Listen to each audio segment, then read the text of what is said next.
and to cults are children from broken homes, and we see a pattern that there's usually missing fathers in the picture, so they don't have the positive role figures in their life to learn from. So, and it makes them vulnerable. There's also a huge backlash right now in society with what I call a war on white males and masculinity in this country, which is also marginalizing a lot of young children, young boys, who feel like it's a crime or it's toxic just to be themselves.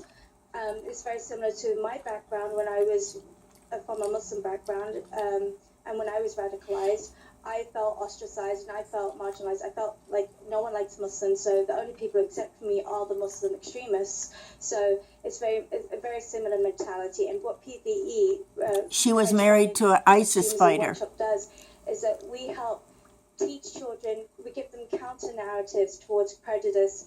We'll be teaching empathy and social responsibility, so that these young people won't turn to a cult or a violent extremism to deal with their grievances. We will help them. We'll teach them how to put their anger into words and go through the political system, just basically to keep them out of harming society and ruining themselves, ruining their lives.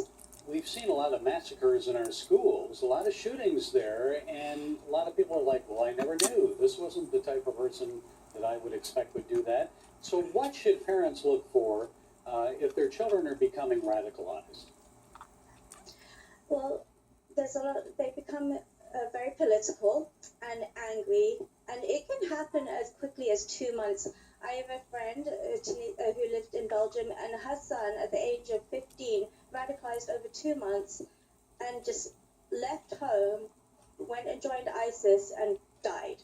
So that's why preventing is so important. And it's not about preventing those who've already started radicalizing. It's about educating youngsters before they even approach that difficult part of their life where they become so vulnerable and start wanting anarchy or becoming politicalized. We have to get to the kids and teach them the right value system before they're exposed to radical extremism. Part of de-radicalization for me was learning about other faiths, religions from the Middle East that came before Islam, that when Islam came into power, these religions came into decline. But it's part of the education. It's part of understanding where Islam came from. Where did Muhammad get his ideas? That would be part of the de-radicalization program that I would implement. Tanya Joy of the Clarion Project's Preventing Violent Extremism program, thank you for sharing those insights.